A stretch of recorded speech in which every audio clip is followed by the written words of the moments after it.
Anneliese Michel was a young woman with a bright future ahead of her, until an inexplicable darkness began to consume her life. Born in 1952 in the small town of Liebelfing, Germany, Anneliese was raised in a strict, devout Catholic family. Her parents were deeply religious, and their faith shaped the world they built around their children.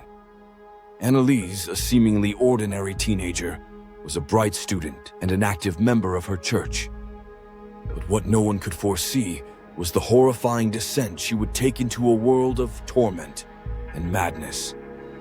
It began with subtle signs. Anneliese was a healthy young woman, but in 1968, at the age of 16, she began to experience disturbing symptoms. It started with severe depression, headaches, and a strange, unsettling sensation in her mind. But as weeks turned to months, her condition worsened. She began to hear voices. The voices were not just whispers, but full-on clear commands, insulting, mocking, and threatening. They were dark, malicious, and terrifying. And the worst part? She could feel them taking over her thoughts, filling her with dread. By 1933, Anneliese was no longer the same girl. She had become withdrawn, visibly distressed, and increasingly agitated. The voices in her head began to worsen, and she became convinced that she was possessed by demons. The voice would tell her that she was evil, that she would be damned, that the devil himself had taken hold of her. These voices, which seemed to come from within her own mind, were no longer just mental afflictions. They became her reality. Her parents, desperate to help their daughter, turned to their faith. They sought medical advice, but doctors were baffled by her symptoms. They diagnosed her with psychiatric disorders, such as epilepsy and psychosis, but none of the treatments seemed to help. As Anneliese's condition grew worse, her family was convinced that the doctors had misdiagnosed her. In their eyes, there was only one explanation for what was happening to their daughter: possession. They turned to two priests, Father Arnold Renz and Father Ernst Alt, who had the approval of the Catholic Church to perform exorcisms. Wann bist du überhaupt hier? Ich spreche das so, dass ich in dem Weib ein bin. Ich trag dir die Rotznase. What followed was nothing short of horrifying. The exorcism session started in June 1975. Noch so lang, bis es lebt wird. So blöde Leute. Für uns gibt's kein Zurück. Nee!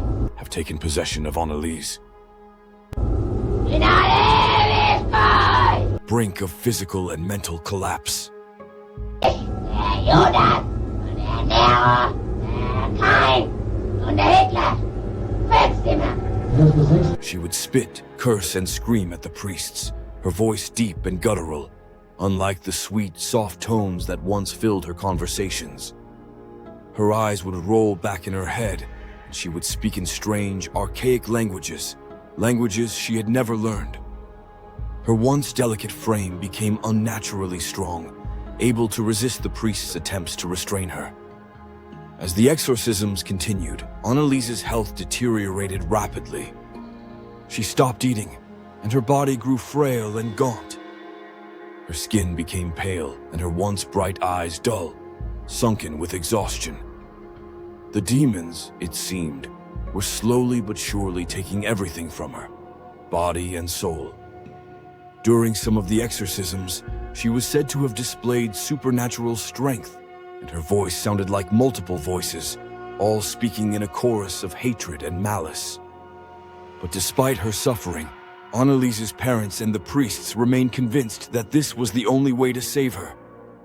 Her condition continued to worsen, yet they pressed on with the brutal rituals, unable or unwilling to acknowledge that perhaps the true cause of her suffering was mental illness, not demonic possession.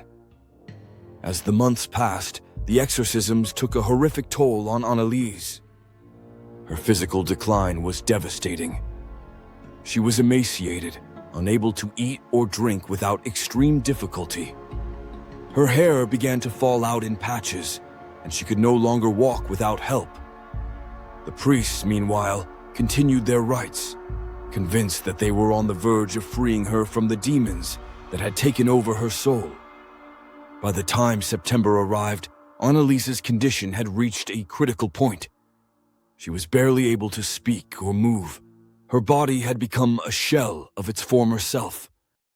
Yet the priests continued their rituals, ignoring the warning signs that they were pushing her further into the depths of destruction. Her final days were horrific.